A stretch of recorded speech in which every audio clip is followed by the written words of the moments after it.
muy buenos días para todos, para las personas que están en la presencialidad. Se nos registraron cerca de 55 personas, pero seguramente hay algunos inconvenientes para llegar, pero ya tenemos más de 30 personas conectadas virtualmente. Y para dar inicio y ser respetuosos con la puntualidad, pues vamos a dar inicio para poder desarrollar. De todas formas, todo el contenido que desarrollemos acá va a estar grabado y registrado y va a estar subido en la página web por si también quieren compartir con algunas otras personas este contenido y esta socialización. Antes de iniciar, dar 3 reglas del juego para poder estar en interacción y recibir todos sus comentarios. Lo primero es que vamos a hacer una presentación, una exposición del proyecto, por supuesto con todos los requisitos y lo que implican los proyectos. Luego de esto, entonces, vamos a abrir una intervención. Para esto es importante que en la presencialidad, pues, levantar la mano y dar la palabra, y en la virtualidad puede ser de 2 maneras. También levantar la mano y damos apertura.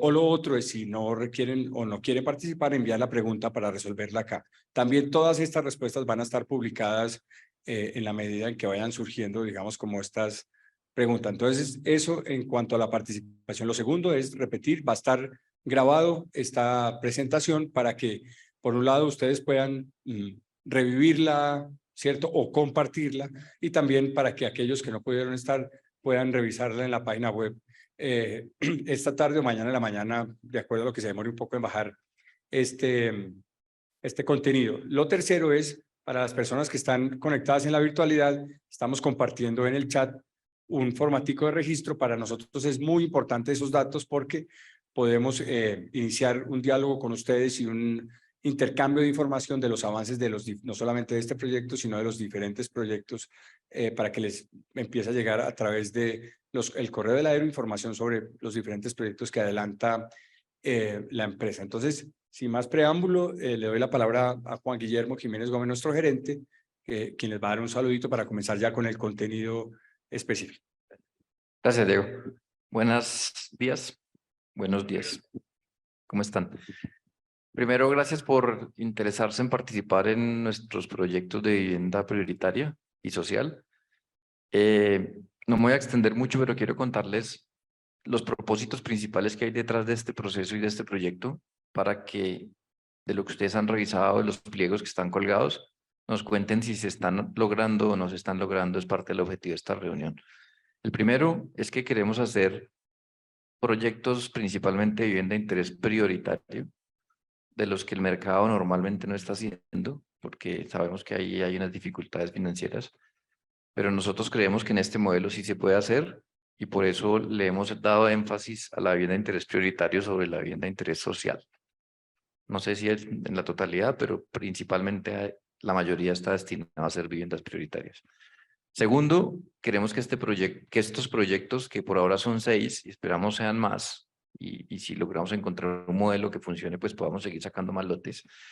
Pero tiene un propósito, y es que sea vivienda social para las personas que realmente lo necesitan. No lo que conocemos como falsa vis, ni que los beneficiarios sean personas que no están en un máximo de 4 salarios mínimos, etc. Ese es el segundo propósito. Y el tercero es que sea vivienda de interés prioritario de calidad. Para eso nosotros desde la empresa estamos en capacidad de asumir unos costos y unos valores del lote probablemente, con los cuales el proyecto pueda permitirse generar una vivienda social de calidad en área, de calidad en altura, de calidad en acabados, de calidad en ventilación, de calidad en visibilidad, digamos, en ubicación, de calidad en general.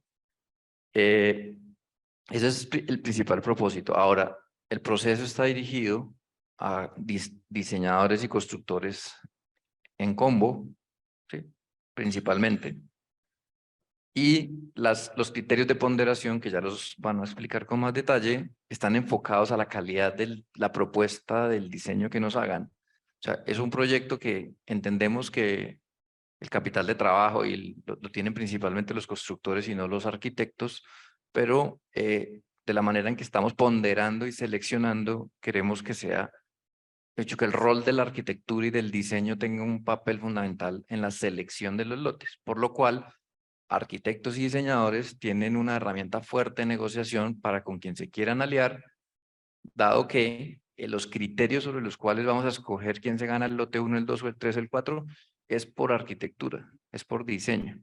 Entonces es como una mezcla entre una licitación de construcción, no, de asociación para un desarrollo inmobiliario, de los que hemos hecho aquí en la empresa, sumado con un concurso de arquitectura, donde no es necesariamente un concurso complejo como los de la sociedad de arquitectos, pero sí esperamos recibir ofertas en torno a garantizar esas viviendas de calidad. Entonces es algo innovador, no es común, pero estamos muy contentos de poderlo hacer así. Y como les dije hace un rato, los criterios de ponderación están en la arquitectura. Hay unos habilitantes mínimos, claro.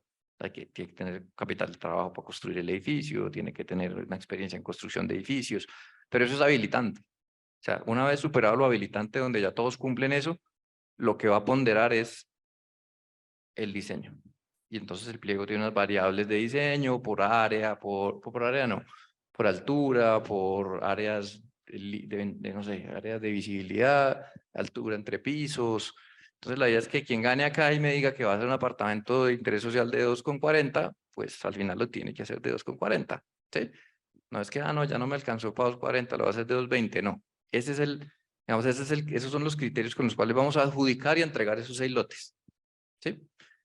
Entonces, creo que eso es como el resumen general de los propósitos de este proyecto. Jaime, nuestro colega arquitecto de aquí de la empresa, y el equipo de la sugerencia inmobiliaria que están por ahí, estamos atentos a, pues primero a presentarles y segundo a recoger las observaciones que ustedes tengan aquí en esta reunión o posterior a la reunión. Se puede por escrito, seguramente ahorita les van a dar un link, etcétera. Entonces, muchas gracias por venir, muchas gracias por participar. Compártanlo, no tengan duda en opinar, en sugerir, porque estamos, digamos, ya el pliego salió, pero estamos en una etapa en que puede tener ajustes, y de eso se trata esta socialización. Entonces, bienvenidos y gracias. Gracias, Juan Guillermo. Bueno, mi nombre es Jaime Romero, yo soy el coordinador de este que hemos llamado concurso de predios, que como estábamos oyendo es una mezcla entre una selección de un asociado de la ERU, como hacen normalmente aquí, con una presentación de un proyecto arquitectónico que tenga ciertas cualidades y que se pueda evaluar.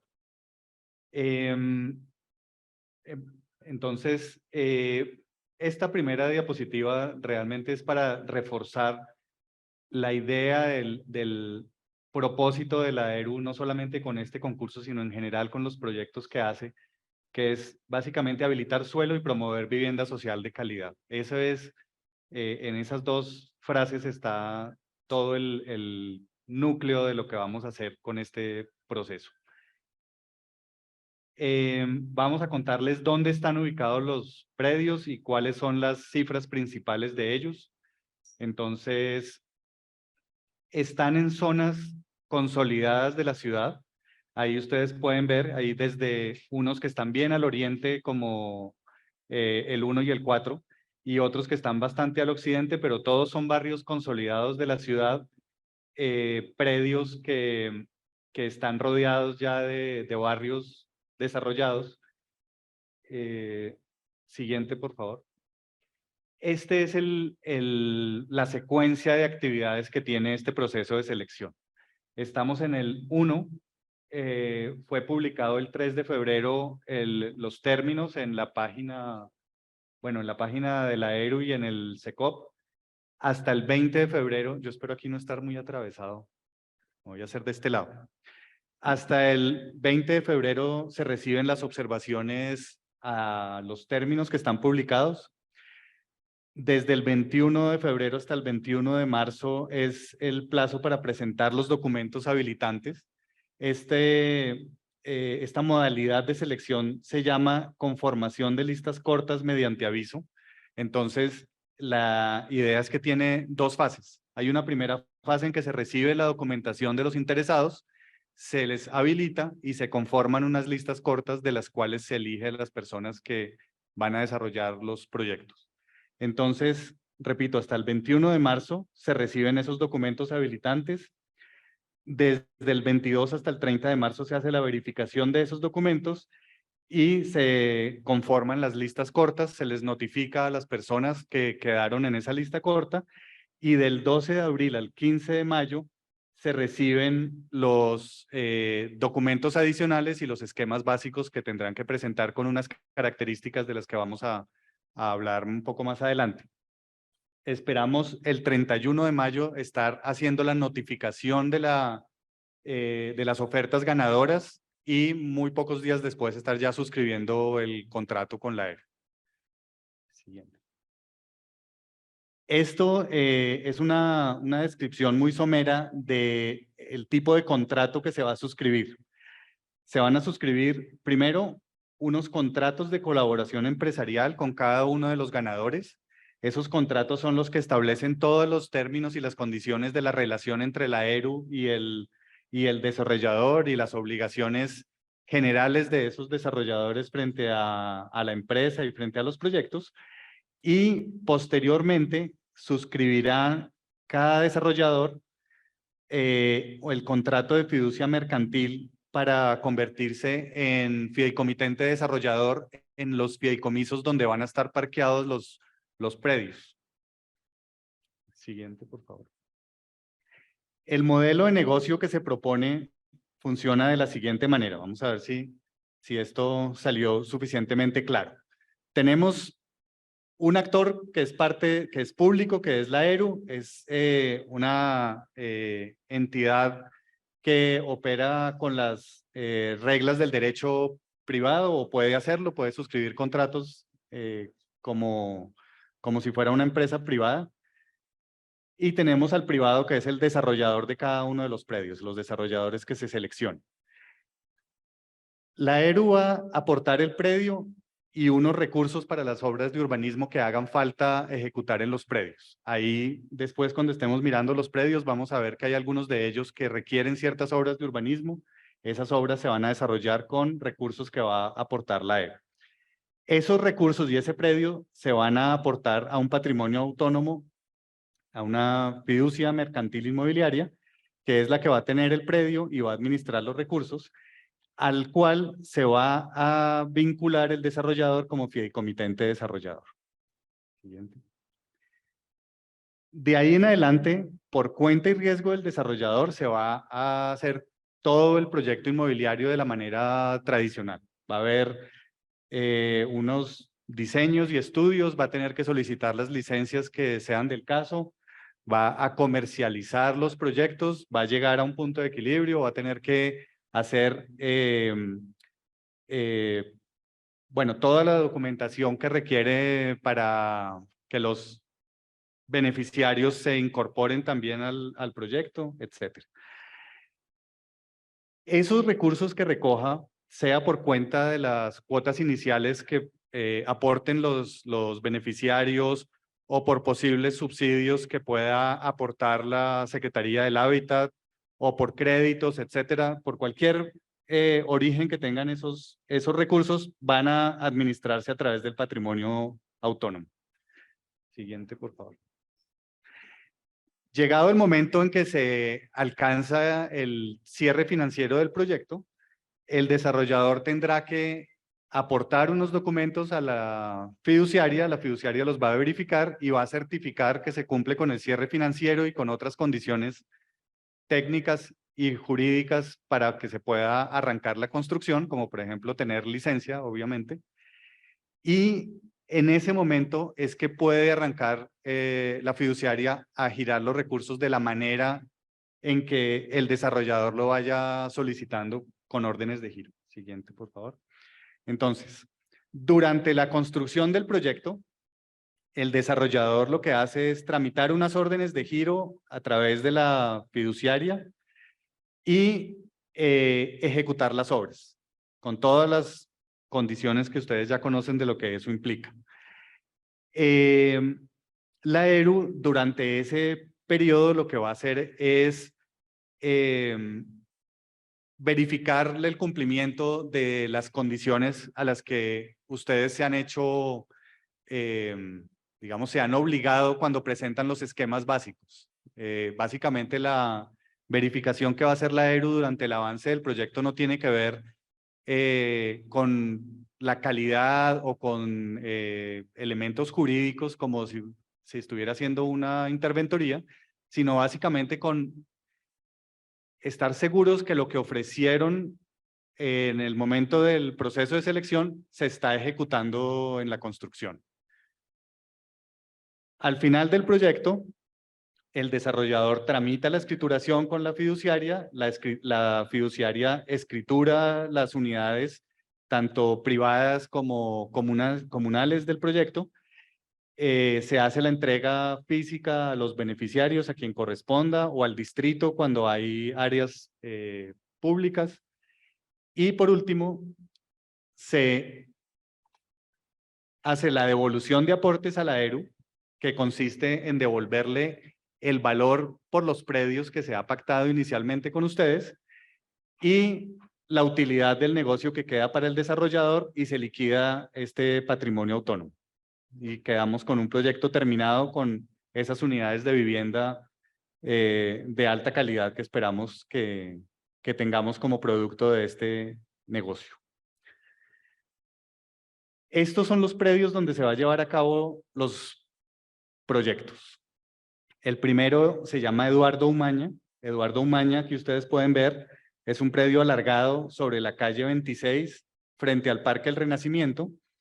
Ustedes van a ver un cuadrito en cada una de estas diapositivas donde se indica la información básica, tanto de las cabidas que se hicieron aquí internamente en la ERU, con las cuales se determinó cuántas viviendas mínimas se le iban a exigir a los proponentes, qué tipo de edificio se iba a producir. Aquí hicimos unos ejercicios con diferentes densidades, diferentes alturas, inclusive diferentes tipos de producto, para entender qué era lo que ustedes iban a hacer cuando se estuvieran enfrentando a hacer los esquemas básicos y poderles exigir algo que esté dentro de las posibilidades del predio y de las posibilidades económicas de los proyectos inmobiliarios.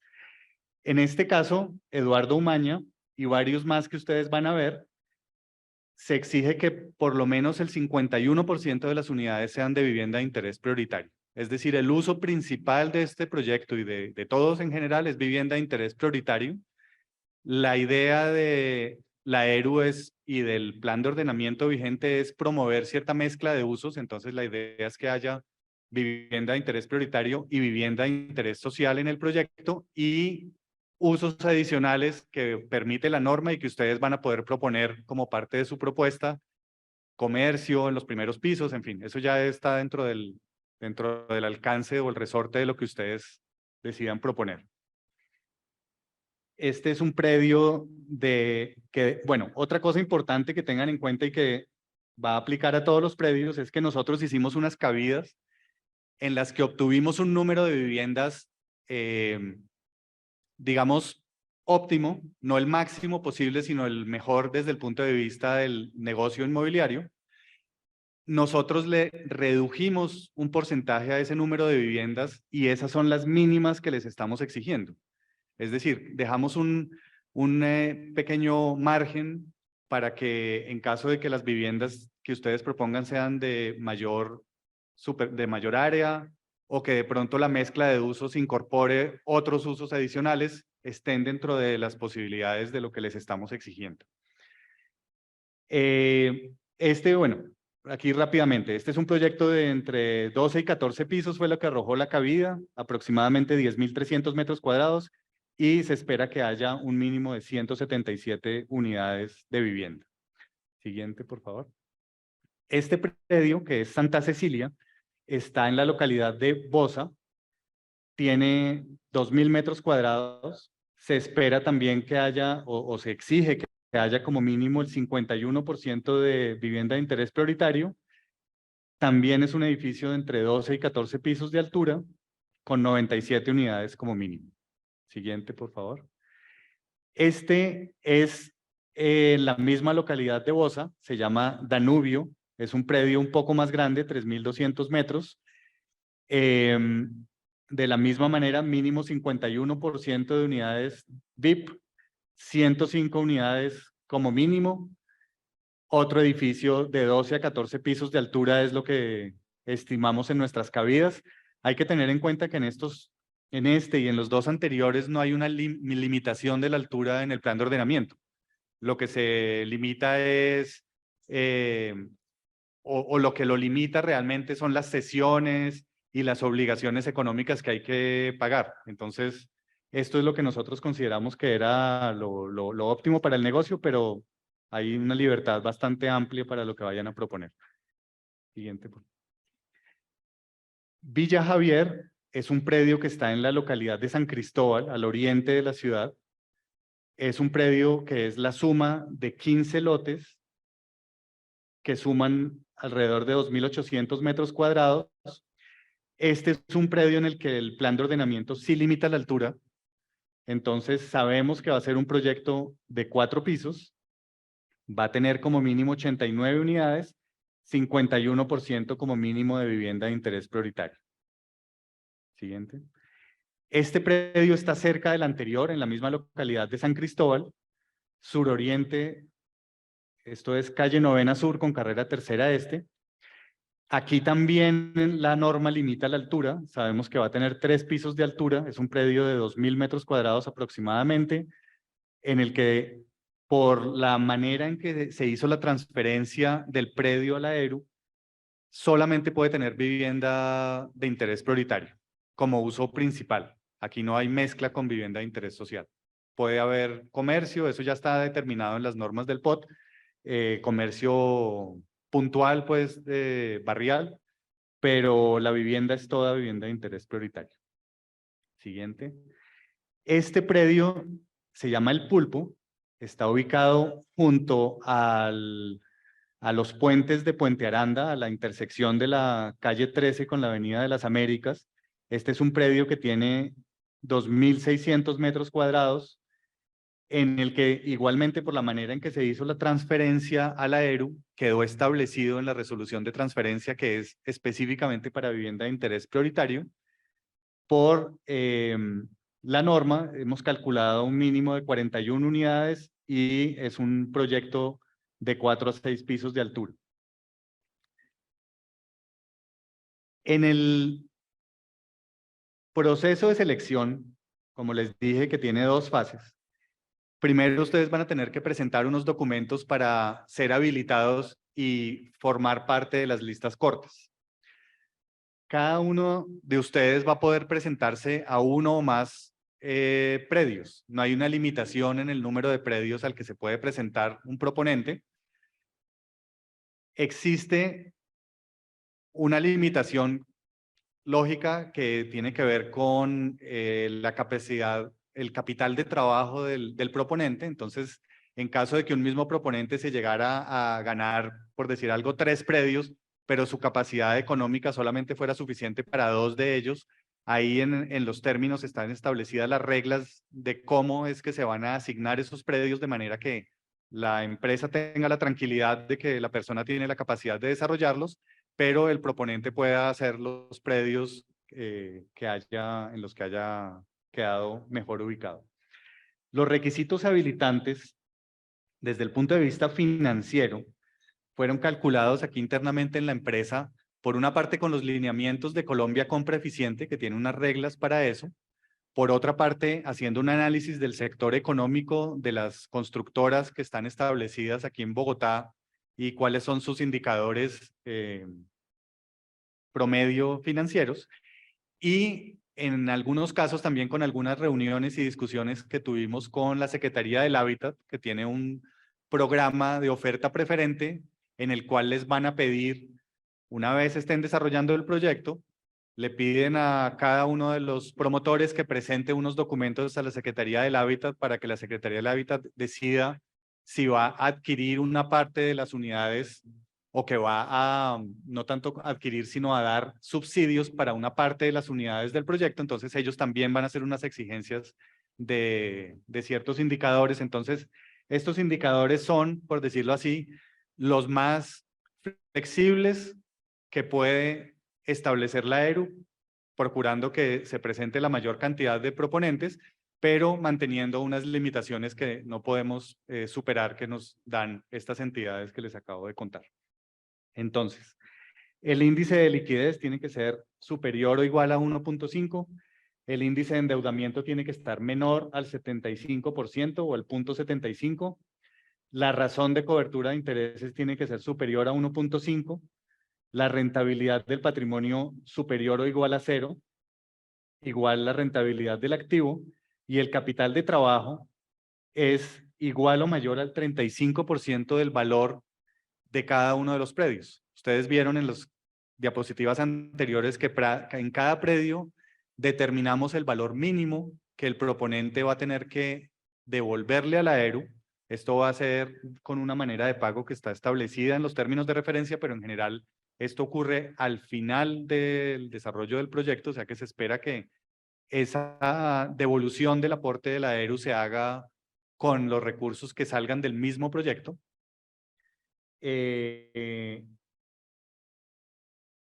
Para que tengan una idea, ese cálculo de los valores mínimos que espera la ERU recibir de los predios se calculó como un valor residual. Se hicieron las cabidas, internamente en la ERU hay una oficina de presupuestos y otra oficina financiera que estableció cuál era el costo de desarrollar esos proyectos que habíamos establecido en las cabidas. Se hace una resta simple entre los ingresos que se espera que reciba el desarrollador inmobiliario y sus costos, y de ese saldo se saca una parte para una utilidad aceptable para el desarrollador, que en este caso la calculamos alrededor del 10% de las ventas, y el saldo que queda es el valor que se estableció como mínimo para cada uno de los predios. Esto, como nos decía el gerente, es muy importante que ustedes lo revisen rápidamente. Cualquier observación que vayan a hacer, como les dijimos antes, están previstas hasta el 20 de febrero, de manera que si aquí internamente vamos a hacer cualquier ajuste, es a partir de las observaciones que ustedes hagan hasta el 20. Desde el punto de vista de la experiencia, se va a exigir a los proponentes, primero, una experiencia general en proyectos inmobiliarios y una específica en proyectos de vivienda de interés social o prioritario, que es la que está ahí, de un mínimo de proyectos, y se les va a solicitar que nos entreguen el equipo básico de trabajo con el cual se desarrollarían esos proyectos. Para ser habilitados no estamos pidiendo certificaciones y documentos de estos que se entregan en muchas licitaciones, sino es más bien una carta de compromiso. No recuerdo exactamente en qué términos está redactado eso en el documento de información que se publicó, pero es una carta de compromiso en la cual el desarrollador se compromete a que en caso de ser seleccionado para desarrollar el proyecto, va a contratar a las personas que están en su equipo. Ese equipo tiene que tener una experiencia mínima de 10 años, cada uno de ellos. Siguiente, por favor. Una vez sean habilitados, esperamos que la gran mayoría de quienes se presenten resulten habilitados y que las listas cortas puedan ser lo menos cortas posible. Las listas cortas en el manual de contratación de la ERU tienen un límite de 10 integrantes. Para nosotros, el éxito de esto sería que para cada uno de los predios hubiera una lista corta de 10. Se les va a pedir que presenten unos esquemas básicos. Aquí internamente en la ERU hemos tenido pues varias discusiones sobre la materia de cómo presentar y qué tan desarrollados deben estar esos esquemas básicos. Entonces estamos procurando que esto sea algo muy sencillo, que no sea un concurso como los de la Sociedad de Arquitectos, que terminan siendo incluso más que un anteproyecto. Es un proyecto ya muy desarrollado, sino que sea algo esquemático en lo que el comité evaluador pueda entender cuál es el planteamiento y cuáles son las ventajas de esos proyectos con respecto a los demás integrantes de la lista corta. Entonces, a partir de esas planchas que estamos pidiendo en formato carta, pero también estamos pidiendo los archivos CAD, vamos a evaluar 4 aspectos. El primero es la calidad habitacional del entorno urbano. Esto tiene que ver básicamente con la manera en que el proyecto se relaciona con su entorno y qué áreas del proyecto están en relación inmediata con el espacio público. Aquí en estos estos puntos que están ahí, pues no los voy a leer uno por uno, pero ahí se está explicando someramente la manera en que se va a evaluar esa calidad. Y en la documentación que está publicada sale ya específicamente cómo se ponen los puntajes de eso y cómo se organizan los proponentes. El segundo aspecto es la calidad habitacional de las zonas comunes. Esto ya es algo más hacia el interior del proyecto, pero es la manera en que cada esquema básico resuelve las zonas comunes que le exige el plan de ordenamiento a un proyecto multifamiliar. Estamos hablando de su calidad arquitectónica, sus especificaciones, pero también su relación con el espacio público. Y algo bien importante para la ERU y para estos proyectos que tienen uso principal de vivienda de interés prioritario es si pueden utilizarse las zonas comunes como una fuente de ingreso de la copropiedad de manera que se reduzca los costos de administración para los copropietarios. En el tercer aspecto es la calidad habitacional de las unidades privadas. Todos estos aspectos los hemos convertido en unos índices o unos indicadores aritméticos, de manera que esto no se vuelva algo subjetivo, aquí unas discusiones de qué es mejor o qué es peor, sino estamos procurando que sea lo más cuantificable posible, de manera que pues no tengamos ese tipo de discusiones después subjetivas. Entonces estamos hablando de unos indicadores de cada una de las unidades, estamos hablando de la unidad típica, ahí está definido cuál es la unidad típica de un proyecto y pues es muy sencillo, es la que se repite más veces en el proyecto. Y estamos evaluando estos elementos físicos que tienen que ver con el área construida, el índice de iluminación natural con respecto al área construida, la altura libre, qué tan flexible es, qué posibilidad hay de adaptarse a diferentes tipos de hogar, si tiene accesibilidad para personas con discapacidad o qué proporción de las unidades lo tienen. Nosotros sabemos que es muy difícil que todas las unidades lo tengan porque pues eso implicaría unos sobrecostos, pero sí es muy importante que la mayor cantidad de unidades que sea posible tengan esa accesibilidad. Además, porque algunas de las listas que la Secretaría del Hábitat va a poner a disposición de los desarrolladores para la comercialización, algunas de las listas de posibles beneficiarios, van a incluir personas en situación de discapacidad. Eso ya lo tenemos claro. El último aspecto es el valor que ofrezca el desarrollador por el predio. Como les mostramos anteriormente, hay un mínimo en cada predio. La idea es que el desarrollador pues haga un ofrecimiento económico por el predio que como mínimo debe tener ese valor que estaba ahí, pero puede estar por encima dependiendo de cómo arrojen los resultados de los proyectos que ustedes están diseñando. Este es el cronograma del proceso de selección. Esto es, por decirlo así, un detalle de lo que mostramos inicialmente. Como les dijimos, entre el 3 de febrero y el 20 de febrero es que se van a recibir las observaciones a la información que se publicó. El aviso definitivo debe estar el 21 de febrero publicado y hay hasta el 21 de marzo para recibir estos documentos habilitantes que expliqué anteriormente. Del 22 al 30 vamos a conformar esas listas cortas y el 31 se publican las listas cortas y se le notifica a las personas, a los integrantes de esas listas que quedaron ahí elegidos y que tienen que seguir a la siguiente fase, que es la presentación de los esquemas básicos.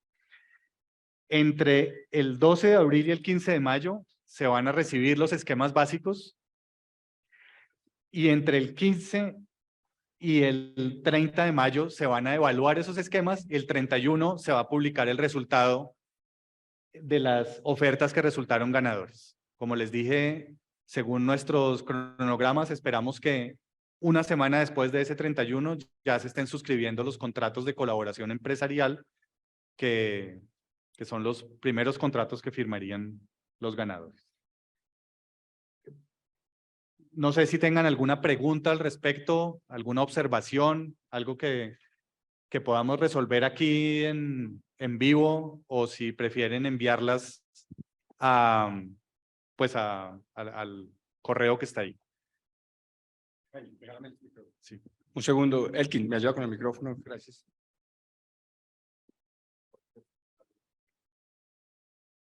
Antes de que haga su pregunta, es un anuncio, como los vi tomando registro de la presentación, en este momento le deben estar llegando a sus correos la presentación completa, tanto a los que están acá que se registraron con el correo, como los virtuales que también se registraron, entonces no se preocupen, ahí va a estar, y o si no, esta tarde también va a estar publicada en la página web, pero ya ahorita en menos de nada les debe estar llegando los correos. Ahora sí, adelante.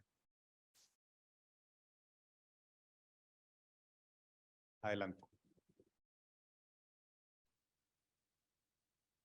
Sí, por favor. Buenos días. Con el micrófono ahí. Gracias. Para que nos oigan los que están virtualmente. Bueno, buenos días. Mi pregunta, bueno, tengo varias, pero la primera tiene que ver con el modelo de negocio que explicabas. Entiendo que los únicos recursos son los propios del desarrollador o sus terceros y las ventas.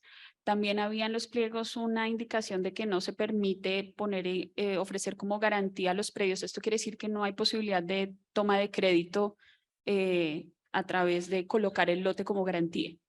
Bueno, esta es una de las cosas o uno de los elementos que ha tenido más discusión aquí internamente en la AERO.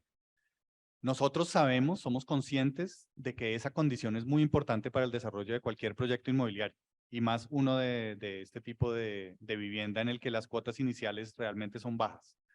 Entonces, la sugerencia es que esa observación quede por escrito en el correo, porque es algo que nosotros vamos a discutir internamente con el equipo legal de la empresa. En principio es algo que ellos no ven conveniente, pues tienen sus razones también, cosas que tienen que ver con el manejo del riesgo, pero claramente es algo que es muy importante para que esto llegue a feliz término. Entonces, eso es una discusión que vamos a tener que tener ya. Pues ya la estamos teniendo, mejor dicho.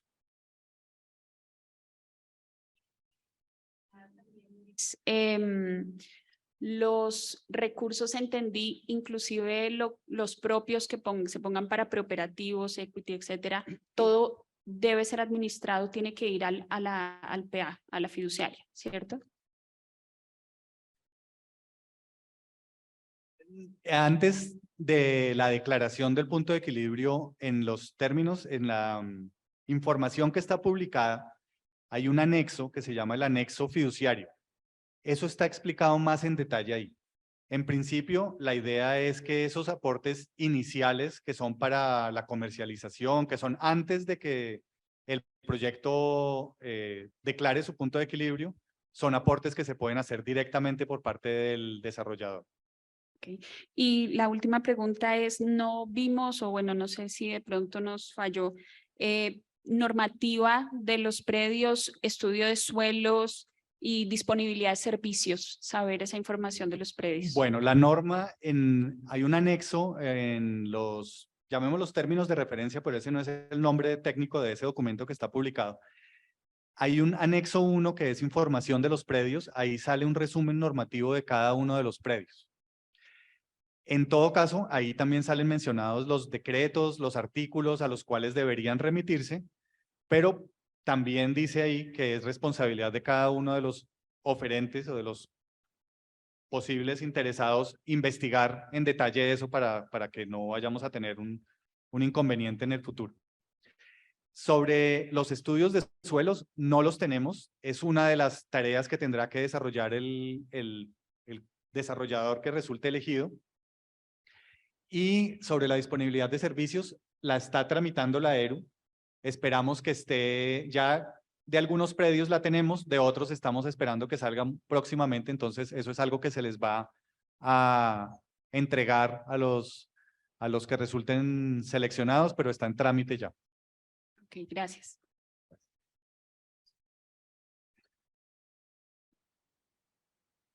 Buenos días. Tres inquietudes, dos relacionadas con las que ya preguntaron. La primera, pues, la del crédito constructor, eso definitivamente es el cierre financiero de un proyecto. Entendemos que la parte jurídica tendrá sus inquietudes a nivel de riesgo, pero están viendo alternativas diferentes a eso, porque me atrevo a asegurar que sin crédito constructor, pues es difícil presentarse. Entonces, alternativas a eso hay. La respuesta es no. Entonces, la otra respuesta es sí, tenemos claro la sensibilidad de ese punto para el éxito del proyecto. Perfecto. Con relación también a la normativa de los predios, ahí nos mostraban que unos son urbanizados y otros no. Eso nos traduce que unos son consolidados y unos pues son en tratamiento de desarrollo. Los que son consolidados se irán por una licencia de construcción directa y los que son en desarrollo habrá que tramitar licencias de urbanismo. Esos que hay que tramitar licencias de urbanismo, ¿tienen planos topográficos incorporados? Sí, hago una explicación que de pronto debí haberla hecho cuando estaba mostrando cada uno de los predios. Hay unos predios que deben ser desarrollados, a los cuales hay que pedirles licencia de urbanismo, no tanto porque su tratamiento en el plan de ordenamiento sea en sí mismo desarrollo, sino porque no tienen licencia de urbanismo. Entonces, uno de pronto busca en sosiego, uno busca en la zonificación, en los planos del POT, y ese tiene tratamiento de consolidación. Pero cuando uno va a mirar el decreto y los detalles del decreto, uno se da cuenta que debe primero cumplir con las obligaciones de desarrollo y luego sí desarrollar el proyecto inmobiliario como un proyecto de consolidación. Entonces, para responderles, sí, los planos incorporados existen y la ERU es la que va a aportar los recursos que se requieran para las obras de urbanismo. Eso también es bien importante que lo tengan en cuenta. ¿Okay? Y la última pregunta, pues vuelve al tema del cierre financiero. Esto yo lo he venido escuchando cerca de 6 meses o un año, toda esta preparación hasta donde se ha llegado. Imagino que siempre se ha hecho cierres con topes de 90 y 135 y 150 salarios mínimos. Hoy en día tenemos un borrador de Plan Nacional de Desarrollo en donde el valor de la vivienda de interés social se va a trasladar, se trasladaría a VT. Esa reglamentación pues está por definirse. Seguramente de aquí a mayo no va a suceder. Hacer una oferta hoy para esto con un supuesto de trabajar en salarios mínimos cuando está ese riesgo, esto lo traduce a uno a VTs y no hay cierre ni para la tierra ni para el negocio. Entonces, ¿qué va a pasar ahí? Perdón que aquí mi jefe quiere contestar esa pregunta. Nosotros ya revisamos ese artículo del Proyecto de Plan Nacional de Desarrollo y el mismo artículo prevé que los contratos que se celebren o que queden celebrados con las normas anteriores, que seguramente este será de esos, pues podrán continuar con esos valores. Hasta ahí lo revisamos nosotros, pero pues nos quedamos con esta nueva inquietud para saber de qué forma lo volvemos a mirar.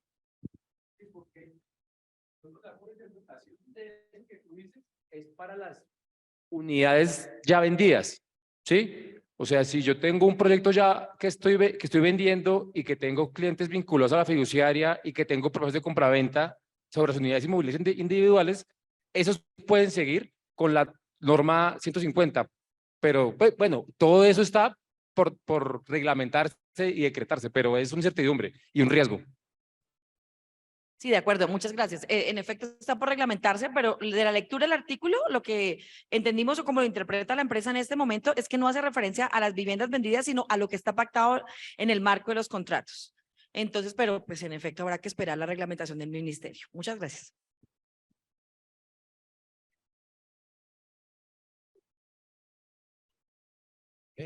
Con respecto a la utilidad que ustedes proponen que salga algo del 10% de los contratos, en las viviendas B y BIP hay un retorno de IVAs. ¿Eso estaría incluido dentro de esa utilidad o es un beneficio aparte que adquiere el desarrollador?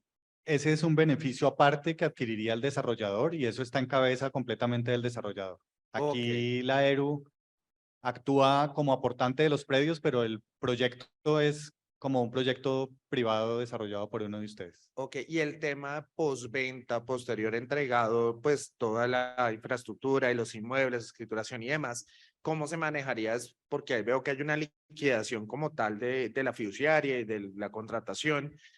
¿Cómo se manejaría ese tipo de postventa a los proyectos? Eso es algo que seguramente tendremos que estudiar con cada uno de los proponentes, pero eso está en cabeza también del desarrollador. Es decir, el desarrollador tomará la decisión de qué tipo de, si es con una garantía, si es con una póliza, si es con algunos recursos que deja en otro encargo fiduciario que no será este. Eso ya depende de cada desarrollador, de cómo va a cumplir con la norma y con las exigencias que hay legales al respecto. Ok, no interfiere en la liquidación como tal. ¿Se No. hace la liquidación? No, no, no. Ok, perfecto. Gracias. Hay una pregunta que hace Ángela Ochoa por el chat de los participantes y dice lo siguiente: sobre los VT, ¿se entiende que es para unidades ya vendidas? ¿No aplicaría para estos proyectos? Creo que es lo que acabamos de contestar hace un momento. Creo que aplica la misma respuesta que nos dio Sandra Santos hace un momentico. En todo caso, yo sugiero que esa también quede, o las preguntas que están haciendo aquí, que queden también entregadas al correo, de manera que de aquí en adelante todos los proponentes que no hayan estado hoy puedan leer las respuestas y que quedemos todos de acuerdo y claros con eso. ¿Alguna otra pregunta de los asistentes o a través del chat? Recuerden que pueden levantar la mano también y les abrimos el micrófono en la medida que requieran alguna pregunta. O también, por supuesto, los asistentes.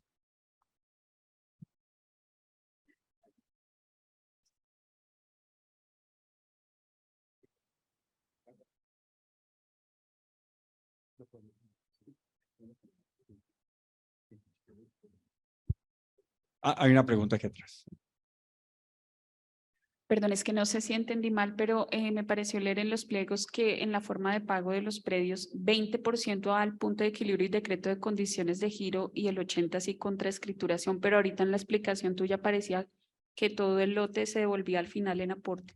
No, no es todo. Es la gran mayoría. Es el 80% y estamos discutiendo si es posible que eso sea el 90%. No estamos seguros que eso sea posible por las mismas observaciones de la parte jurídica de la empresa, pero sí se espera que haya un pago al llegar al punto de equilibrio. Ok, y en cuanto al desarrollo del proyecto, el fideicomitente desarrollador tiene total autonomía para gerenciarlo, comercializarlo, construirlo, hacer su propio presupuesto, etcétera, etcétera.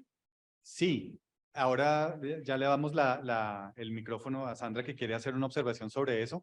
En principio, sí tiene autonomía, los proyectos están en cabeza, son proyectos del desarrollador, pero hay que tener en cuenta que primero, que la norma local exige que uno presente los proyectos al programa de oferta preferente de la Secretaría del Hábitat. Entonces ahí puede resultar una respuesta, que es que la Secretaría va a apartar y a dar subsidios para X número de unidades. Y segundo, las entidades del distrito, empezando por la misma Secretaría del Hábitat, tienen diferentes listados de personas, de beneficiarios de vivienda de interés prioritario que cuentan con subsidios que va a dar el mismo distrito. Entonces se espera que esos tengan prioridad sobre terceros que vayan a comprar. Es también una manera que tiene la empresa de asegurarse que efectivamente los beneficiarios finales sean personas que realmente necesitan las viviendas y no que de pronto haya por ahí falsa vis o personas pues comprando lo que no está destinado para ellos por sus ingresos. Sí, gracias, Jaime. En efecto, como lo mencionaba el gerente desde el momento de su intervención, lo que quiere la empresa con este concurso es garantizar que esta comercialización o estas viviendas lleguen a las familias, a los hogares realmente vulnerables de la ciudad.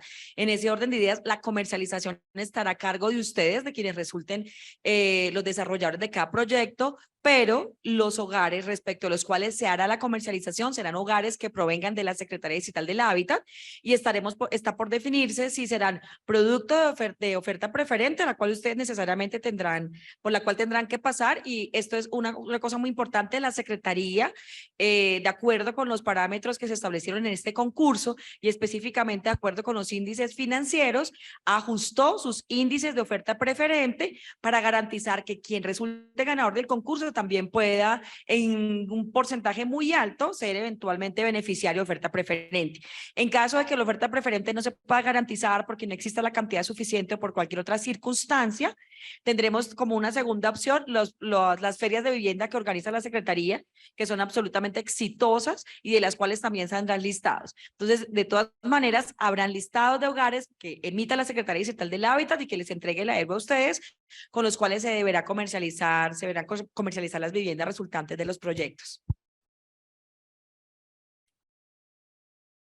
Hay una solicitud y dos preguntas a través de los participantes que están en la virtualidad. La primera solicitud es que si vamos a compartir la presentación y el contenido de los pliegos, efectivamente ya les debió haber llegado a los que tienen el correo de la presentación, y el documento que mencionó Jaime de los pliegos y demás actualizado del SECOP también en este momento en esos mismos correos les estará llegando. Y vamos entonces con las preguntas. La primera es de Fabián Betancourt. Dice: buenos días, ¿existe un área mínima construida de los productos inmobiliarios? Sí, si se refiere a las unidades, es 42 metros cuadrados. Si se refiere al proyecto en su totalidad, pues no hay un área mínima, pero sí hay un número mínimo de unidades. Entonces eso al final termina convirtiéndose también en un área mínima del proyecto. Gracias, Jaime. Con el anexo 5 que publicaron el 28 de diciembre del 2022, donde las unidades mínimas son sobre áreas vendibles y no áreas construidas, ¿le aplicaría esos 42 metros cuadrados de área vendible? O sea, realmente no serían 42, sino serían 45, 48 metros cuadrados. Sí. Son 42 privados. Sí. Traducción 48 construidos, pues. Sí. Eso es una aclaración bien importante porque es algo que surgió cuando estábamos aquí en la estructuración de este concurso y efectivamente deben calcularse como áreas privadas. Privada, ok, gracias. Sí. Entonces, ¿aquí hay otra pregunta? No. La siguiente pregunta también por chat es de César Franco. Dice: ¿se pueden compartir, es una solicitud, ¿se pueden compartir la topografía y linderos de los lotes? Sí. Vamos a subir al mismo lugar donde están los documentos y los anexos, unos archivos de AutoCAD donde está la topografía y los linderos y el entorno de cada uno de los predios. Perfecto. Otra intervención acá. Los predios que ustedes estaban diciendo que eran predios no desarrollados, que altura libre, ustedes tuvieron en cuenta que dentro del decreto, el 555, la altura libre no es tan libre, sino que se tiene que calcular sobre el perfil vial que está frente al lote, que se tiene que calcular sobre las 2.5 veces de ese perfil vial. O sea, si esos 14, 16 pisos que ustedes están hablando, sí corresponden a ese perfil vial multiplicado por el 2.5. La respuesta es: en las cabidas lo tuvimos en cuenta e inclusive en algunos casos eso implica hacer un sobreancho de andén, una ampliación del perfil de la vía para lograr una mayor altura. O sea, eso sí lo tuvimos en cuenta. ¿Alguna otra intervención? ¿En el auditorio o por las personas que están conectadas, que son cerca de 50 personas? No. No había, podemos habilitar micrófono, pero si no, aquí hay otra pregunta. Adelante. Estamos para eso, realmente este espacio es para preguntar y resolver y aportar. Gracias. La pregunta es si puedo ser beneficiario de los 6 proyectos. Digamos, por tamaño de empresa, pues uno no logra ser eficiente en proyectos de 40 apartamentos, otras empresas seguramente sí. Pero si a mí me interesara única y exclusivamente ganarme los 6 proyectos, ¿eso es factible? O si me asignan 2 o 3, ¿puedo renunciar porque no logro cierres financieros? Bueno, la respuesta a la primera pregunta es sí, puede presentarse a los 6 proyectos si su capital de trabajo es suficiente para desarrollar los 6 y sus esquemas básicos salen como los mejor evaluados en los 6, se le van a asignar los 6.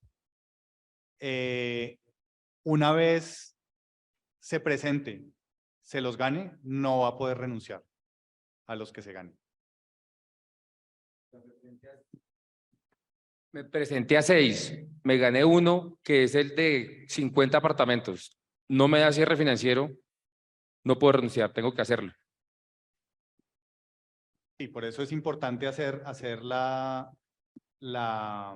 cuentas por Individual. cada predio individualmente. Si no estamos esperando, no sé si le estoy interpretando bien su pregunta, no estamos esperando que unos subsidien a otros, entre comillas, sino que cada uno de los proyectos tiene que ser en sí mismo sostenible y rentable.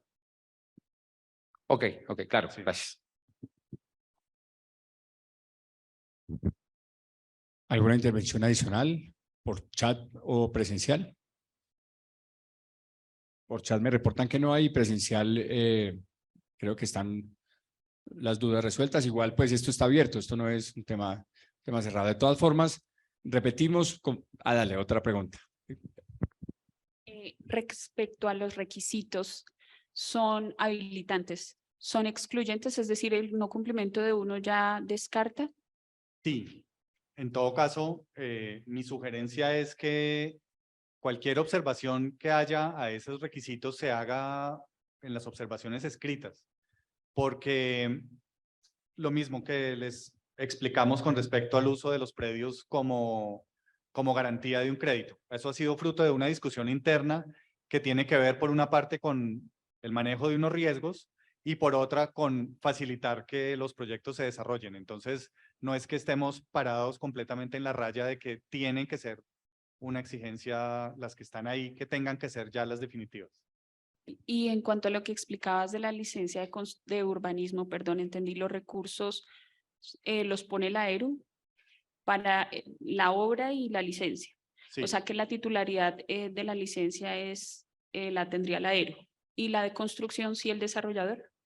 Esa es una buena pregunta para que la hagas por escrito, pero no, si me lo preguntan a mí, no, el titular de la licencia va a ser el desarrollador.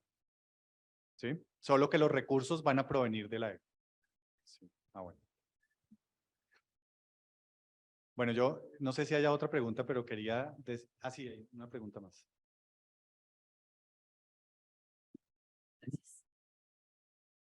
Buenos días. ¿Los predios están actualmente a nombre de la ERU o están parqueados en un patrimonio autónomo? Hay diferentes condiciones para cada uno de los predios. Hay unos que están parqueados en patrimonios autónomos en los cuales la ERU es el fideicomitente. Hay otros que están en la empresa directamente. Pero lo cierto es que todos ellos van a ser transferidos cada uno a un patrimonio autónomo subordinado independiente. Van a ser 6 patrimonios autónomos independientes. El tema ya de negociaciones con terceros ya se dio. El tema Sí, es que sí, los sí. lotes son netamente de la ERU. Son de la ERU, sí, para Listo. ponerlo en esos términos, son de la ERU, solo que la titularidad puede no estar específicamente en cabeza de la ERU. Antes de su conclusión o intervención, llegó otra pregunta por chat del señor Fabio Gelbes. Dice, ¿hay tiempo diferido para el desarrollo, diseño y construcción para cada uno de los predios? Hay unos tiempos máximos que hemos establecido nosotros y están en estos anexos en donde se detallan las obligaciones de cada uno de los desarrolladores. Hay unos tiempos máximos para cada una de esas fases. Entonces sí, pero son, en mi opinión, bastante generosos. Entonces el tiempo total es esperado por la ERU o máximo esperado por la ERU para estos proyectos es 36 meses.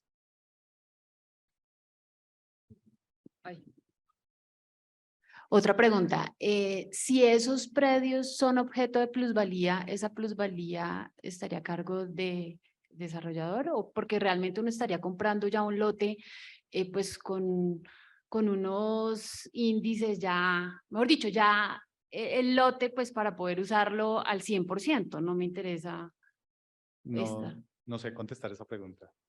Entonces, por favor, al correo y le hacemos internamente a los abogados porque no sabría cómo contestar.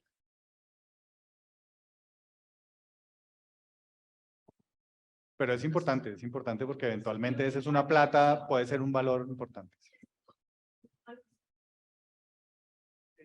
Bueno, lo que se espera, y yo creo que está explícito en el anexo de las condiciones fiduciarias, es que en el tiempo que el predio esté parqueado para ser desarrollado, los pagos, tanto del predial como de los costos que se incurra por la tenencia del predio, son responsabilidad del desarrollador.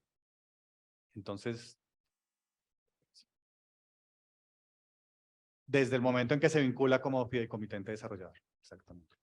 ¿Y las comisiones fiduciarias? También son responsabilidad del desarrollador. Lo que pasa es que la ERU tiene una negociación muy ventajosa con la fiduciaria en que esas comisiones son especialmente bajas, pero son responsabilidad del desarrollador también. Colpatria.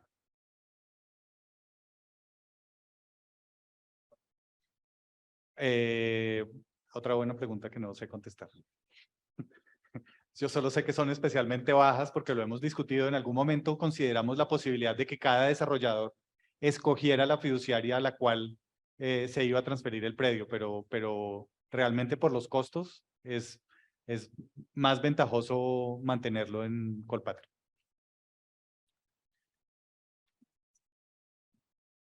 Todos van a estar en patrimonios autónomos de Colpatria, cada uno en un patrimonio autónomo. Hoy en día hay unos que lo están ya y otros que están en la empresa. ¿No hay construcción?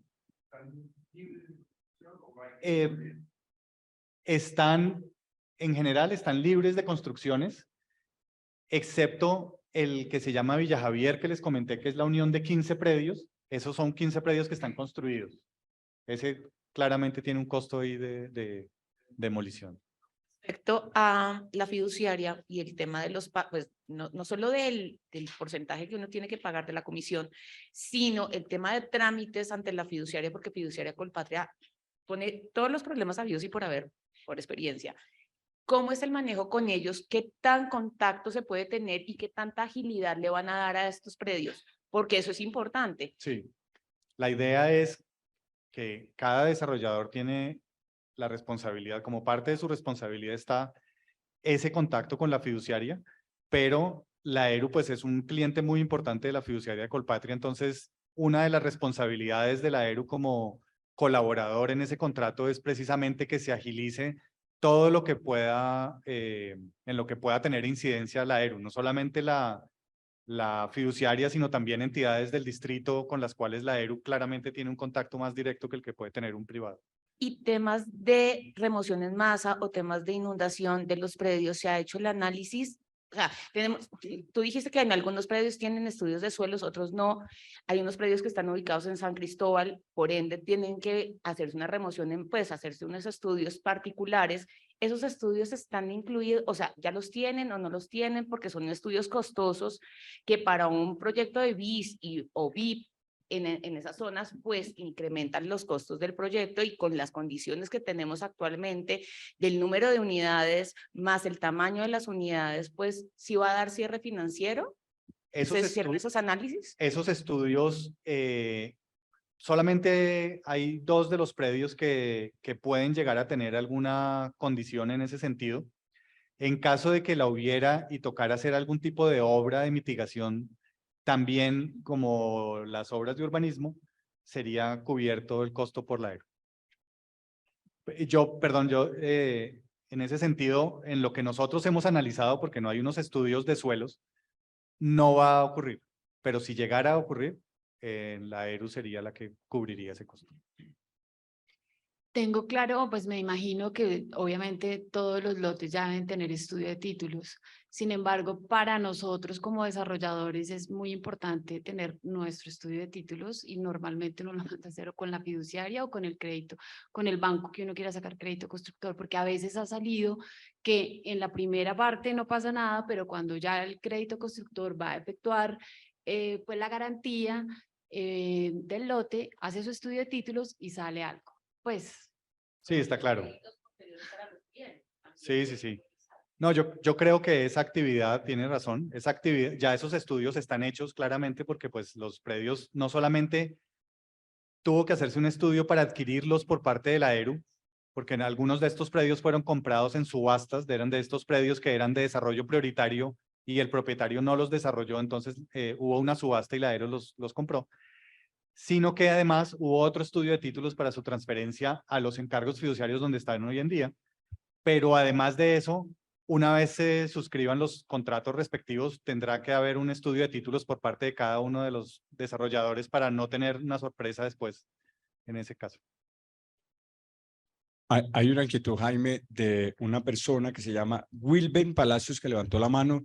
Wilben, ya le vamos a habilitar el micrófono para que usted pueda hacer la pregunta a Jaime y al auditorio. Adelante. Muchas gracias. Igual las había puesto en el chat. Digamos como que las dudas que genera el proyecto como están en... Ustedes plantean que los equipamientos comunales hacen parte de la calificación del proyecto. Entonces, en ese punto de los equipamientos comunales cubiertos, ponen un determinante que se llama calidad habitacional de las zonas comunes y definen la flexibilidad de uso de los equipamientos comunales cubiertos con posibilidad de generar ingresos. Entonces, eso digamos, ¿cómo lo están pensando? Porque hay una razón práctica. Los equipamientos comunales en términos tributarios son comunales de uso privado, no son comunales de uso público, y cualquier ingreso que se genere con ocasión de las rentas, en últimas, implican que se va a gravar en términos impositivos a la APH.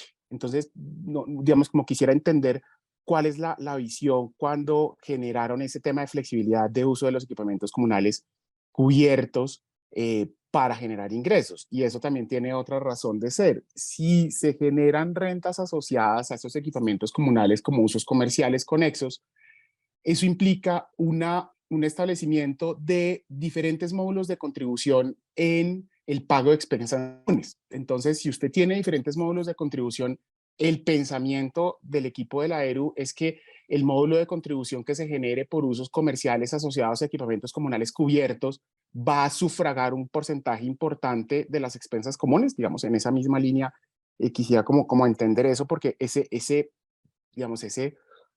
punto, en últimas, del área del equipamiento comunal, la flexibilidad del uso del equipamiento comunal, es normativo.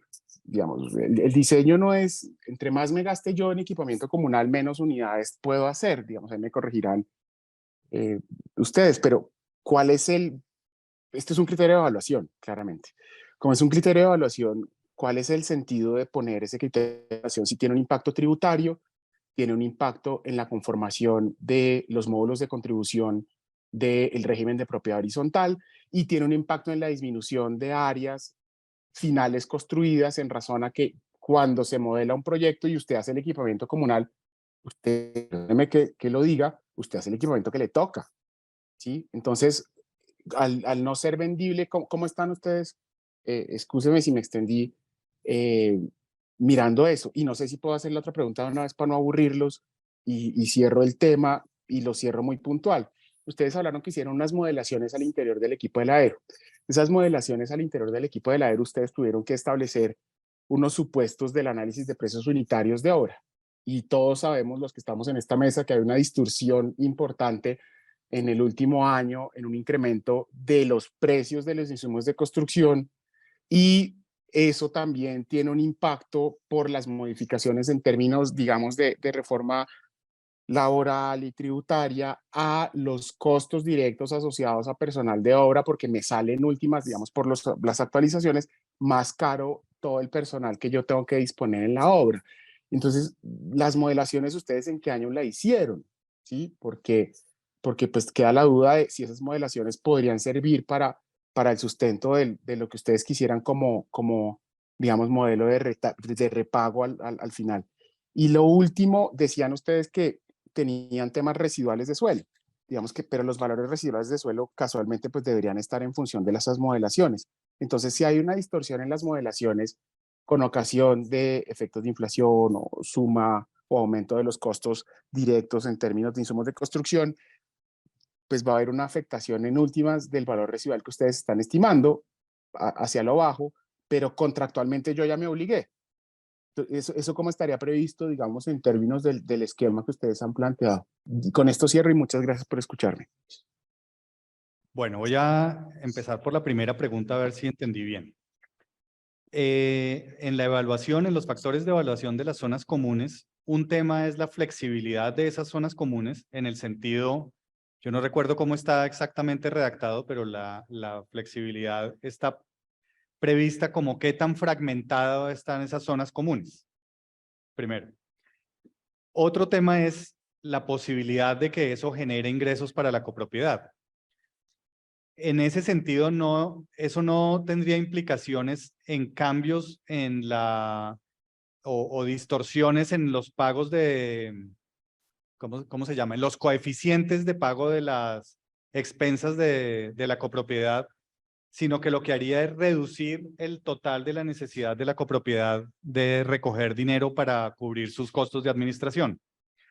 Eso, dependiendo de lo que la copropiedad decida hacer con esas zonas comunes, la idea no es que el desarrollador por su propia cuenta tome la iniciativa de encargarse de ese posible ingreso, sino que la conformación arquitectónica de lo que se haga permita que la copropiedad en el futuro, por su propia voluntad, tome la decisión de destinar una parte de las zonas comunes para algún uso que les genere un ingreso. Eso significa asumir todas las responsabilidades que vengan con ello. Si eso significa que tienen que pedir un permiso adicional, si eso significa que tienen que pagar un impuesto adicional por esa razón, pues eso es algo que decidirá la copropiedad y tendrá que asumir los costos y pues también verificar si le resulta conveniente entre el costo y el beneficio hacer esa destinación. Segundo, la pregunta fue con respecto a los costos y a la manera en que se hicieron los cálculos de los valores residuales. Esto se hizo a finales de 2022, claramente en un entorno de alta inflación de los materiales de la construcción y en general de los costos en el país, y sabiendo que iba a haber un aumento en el salario mínimo, pues que estuviera relacionado con esa inflación.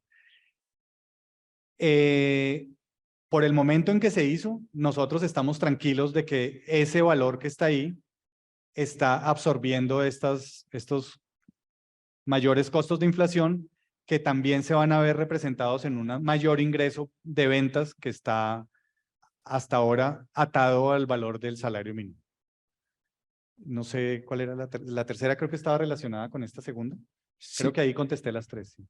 No sé si a Wilben le quedó clara la respuesta o quiere hacer énfasis en alguna, que de pronto la intervención fue generosa y ahí se pudo haber quedado alguna información pendiente. Sí, está claro, dice Wilben por el chat. Menos mal. Hay otras dos preguntas. De Fabio Gelbes dice, ¿algún predio tiene algún tipo de invasión, tema social? No, no lo tiene. Ok. Y la segunda pregunta es un poco larga, a ver si la logro leer. Pues dice Ángela Ochoa, el valor mínimo del predio Villa San Javier de la presentación es de 3.557 millones. Se ve muy alto. El metro cuadrado es de 1.263.734, mientras que en los demás predios los precios están por los 400.000 a 500.000 en promedio. ¿Habrá algún error? No, fue el resultado de las mismas modelaciones de los demás predios, pero por el tipo de construcción, el costo de construcción que arrojó fue considerablemente más bajo que en los otros proyectos. Somos conscientes de eso y es una de las cosas que vamos a revisar para estar seguros de ese valor en la versión definitiva de los términos que quede publicada. Perfecto. Es decir, no fue un error, fue una cosa que se hizo aritméticamente y fue revisada, pero sí sabemos que debe ser revisado porque está muy alto. Perfecto. No hay ninguna otra pregunta por el chat. ¿El auditorio tiene alguna? Aquí hay una pregunta en el auditorio. La última. Tengo entendido o quiero entender bien, el desarrollador no tendría que asumir ningún costo de traslado de tierra. ¿Traslado se refiere a la al patrimonio transferencia al No, eso es un costo por cuenta de la ERU y es otro de los aportes que la ERU va a hacer. Listo. Buenos días, una inquietud. ¿Los predios sí se pueden dar como garantía para el crédito constructor o están limitados? Ese es el punto clave que ya lo habíamos hablado al comienzo y es una cosa que tenemos que resolver internamente en la ERU. Nosotros sabemos que es algo muy sensible para el desarrollo de cualquier proyecto de estos, entonces pues tendríamos que tomar una decisión aquí de qué vamos a hacer con eso. Pero en principio no, lo que está establecido en los términos es que no, pero sabemos que eso puede ser un filtro muy complicado. ¿Alguna otra pregunta? Porque Jaime, ahora sí, Bueno, su cierre, que creo que iba a ser algún cierre o alguna En precisión. realidad lo que quería decir es ratificar algo que dijo el gerente al comienzo de la intervención. Esto es un ejercicio que es la primera vez que se hace en la ERU, tanto por el tipo de predio como por el tipo de contrato y el tipo de selección. Estamos conscientes de que puede haber elementos que nosotros debamos corregir, pulir, intentamos hacer socializaciones antes, pero ha habido pues diferentes situaciones que han ocurrido que hace que eventualmente debamos seguir puliendo cosas para la versión final. La idea es que ustedes nos hagan toda la retroalimentación que consideren porque este mismo concurso se va a usar como modelo para otros predios que tiene la ERU más adelante. Entonces es muy importante para la empresa tener todas las dudas, todas las observaciones, quejas y demás, de manera que primero que podamos desarrollar esos 6 predios y luego que podamos usar esa experiencia este mismo año o el año entrante en otros predios más que tiene la ERU. Bueno, entonces les agradezco también su retroalimentación. Jaime, una última que llegó por chat, como para resolverlas todas, dice Fabio Gelbes nuevamente, ¿se puede ceder la posición de la fiducia? No sé exactamente a qué se refiera. Si se trata de alguien que se gane el proyecto y luego lo ceda a un tercero, no. No sé si esa es la consulta. No sé si Fabio Gelbes le abrimos el micrófono y aclara la pregunta como para resolverla sin ningún problema. Si lo prefiere, lo hacemos de una vez y lo habilitamos sin ningún problema.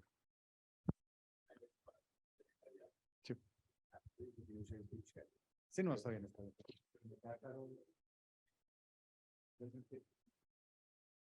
Dice aquí, él manda, dice, la posición de la fiduciaria de Colpatria a Alianza.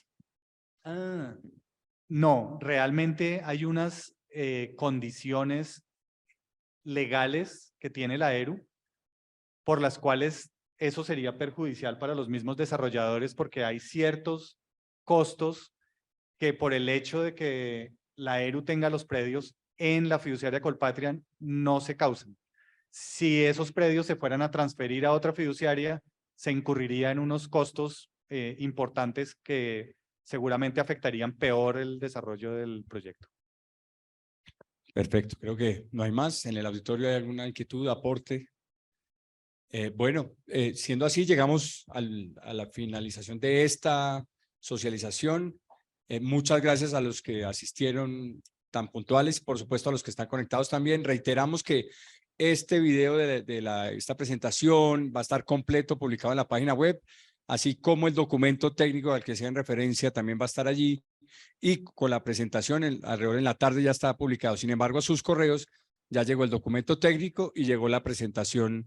Muchas gracias por asistir y esperamos estar les enviando información oportuna sobre el avance y el desarrollo de estos proyectos. Muchas gracias.